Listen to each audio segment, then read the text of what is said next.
Hello and welcome to the final IBMS pod of 2022. In this last instalment of the year, we unearthed a great interview recorded at IBMS Congress.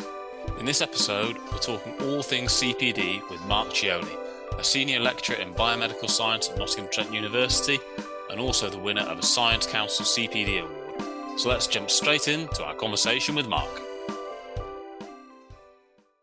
So we are joined today by Mark Cioni, a senior lecturer at Nottingham Trent University. Thanks for joining us today, Mark. That's not a problem. Perfect. So let's kick off by, could you tell us a little bit about yourself and what you do, what your job is? Yeah, so at the moment I'm a senior lecturer in Biomedical Science at Nottingham Trent University, and I've been there for about 3.5 years. And how did you enter the profession? I'm assuming you started off as a biomedical scientist. Yes. So I initially finished my degree at Staffordshire University with a biochemistry and microbiology degree and went straight into the path labs. But because the degree wasn't IBMS accredited, I had to do top-up modules. So that was the first year of the Masters at Manchester Metropolitan University. And that allowed me to become state registered. And then I went straight into an MSc.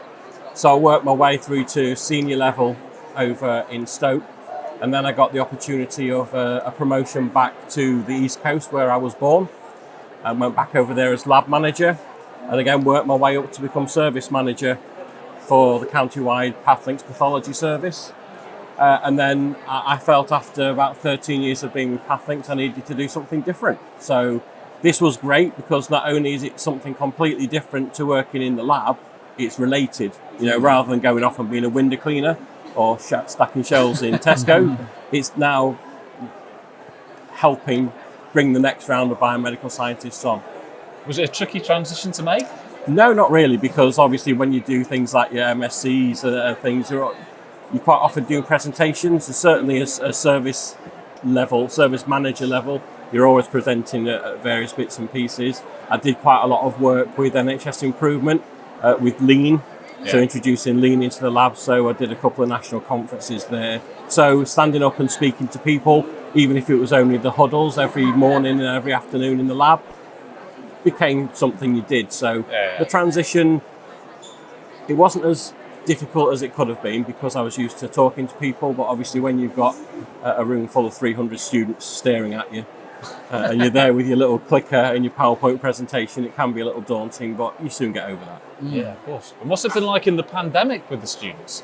Has it been It's been very difficult. Change? We initially had to go completely, we had to turn on a sixpence, to be quite honest. We went from, I think there was 1 week where I changed an exam about 3 different times because we were getting different guidance from the university. It needed to be done this way, and then, change our mind, we do it this way. But certainly the switch to online learning only for the initial part of the pandemic was quite difficult for some students.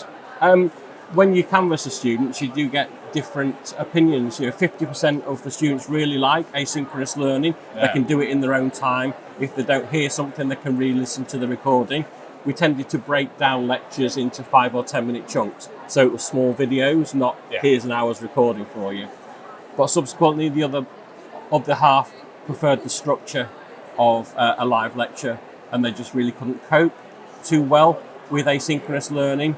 They became demotivated and just didn't engage. So it was a very difficult split because everybody learns differently, and if you just say this is the way you have to learn at the minute because it's all we can do, it can disadvantage some students more than others.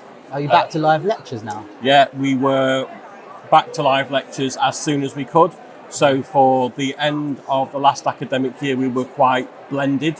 So we had a mixture of online live and asynchronous and face-to-face. Now we've got to at least have 75% face-to-face. And for the next academic year, we're back to 100% face-to-face. So we were quite early in adopting more online live versus asynchronous and back to face-to-face learning.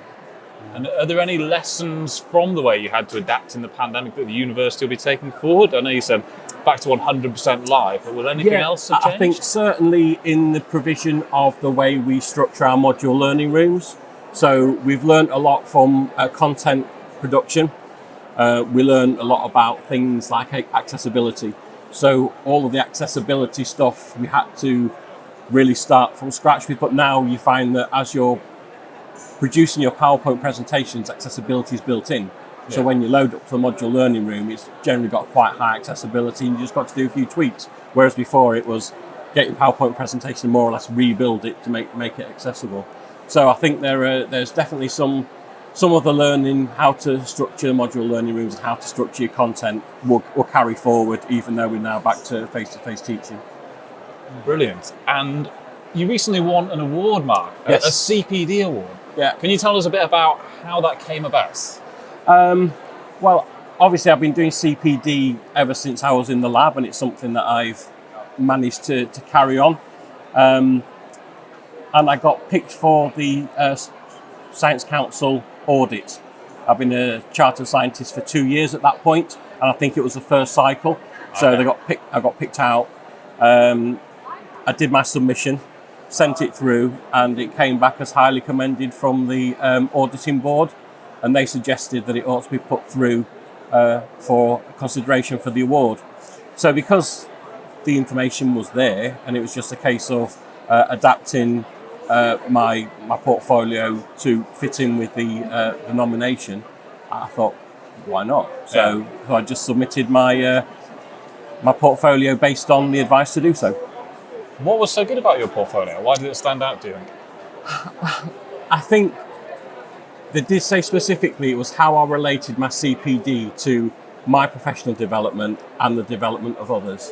They were the two things that really stood out to the auditing panel. Yeah. But do you think there's any correlation between you teaching people and your own CPD? So you're very good at explaining things and linking things together. Do you think you took any lessons from your professional life and put that into your CPD? Yeah, definitely. I mean, certainly when you're working in the NHS, you've always got a patient focus. And working at the university, I've now got a student focus, so it's flipped. So that, what does my education, my training, my development mean for others? That's always been quite high on my priority list. So when it came to do the application for the CPD award, that was a very easy section for me to complete, and obviously one that was commended by the auditing panel. Nice. And how do you decide what CPD you're going to do? Have you got kind of, at the start of the year, have you got thoughts of, I need to do this? Do you stumble across it in your life? It's a bit of both, really. Obviously, when I went from biomedical scientist in the lab to lecturer at the university, there was a lot of structured learning because I had to do a teaching qualification. So I did a postgraduate diploma in academic practice, and I've also done an apprenticeship myself. So there were basically 2 teaching qualifications that I had to do. So the first couple of years at NTU, it was very pedagogically based, my CPD. So it was all about teaching and learning and the various methods and theories of teaching and learning. I wanted to try and get away from that a little bit and bring a bit more science back into my CPD. So from last new year, I've also been bringing some science back. What kind of stuff were you doing? When I was started at Nottingham Trent University. Yeah, as a science for your CPD, what kind of activities? I did quite a lot of the journal-based learning. Yeah. I watched a lot of science programs on telly, and listened to the radio quite a lot. So you do tend to pick things up, and that's one of the things that I've mentioned a couple of times when I've discussed my CPD. It's things that you encounter in everyday life that you just don't think are CPD, but they are. So one of my keys is I've got a CPD diary that I take everywhere. And I just jot down in the CPD diary things I do during the day. There are things that I know have an element of CPD, and I highlight them with an asterisk, and then I just jot down other things. And then on reflection, when you go to put your daily jottings into your CPD profile, you think, well, I didn't think there was an element to CPD in that I did. But 2 days later, I was able to give that information to somebody else, and that's benefited them. So you do find elements of CPD that you don't think are there do creep into your portfolio. It sounds like you're incredibly organised individual. Are you ever tempted to leave things till the last minute, or it sounds like you're quite a structured man who likes to work my through things OCD won't let me do anything last minute. If I get a task to do, I do it early and make sure it's done, and then I can forget about it, because generally there's something else that comes in.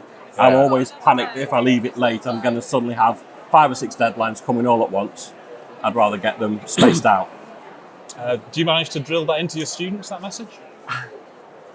Again, some of the students are relatively organised, but obviously you are able to give some students some hints and tips on how to become a little bit more organised by using certain different techniques, like using a diary or using an Outlook calendar. You know, if students are struggling with all their assessment and feedback, I say get a yearly calendar and write on it when your work's being set, when it's due, just so they can have that and they look at it every day. It's on the wall.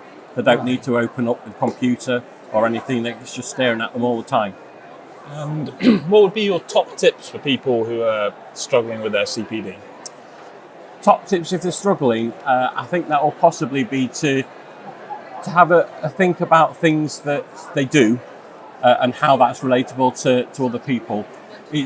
And try and think outside of structured CPD activities.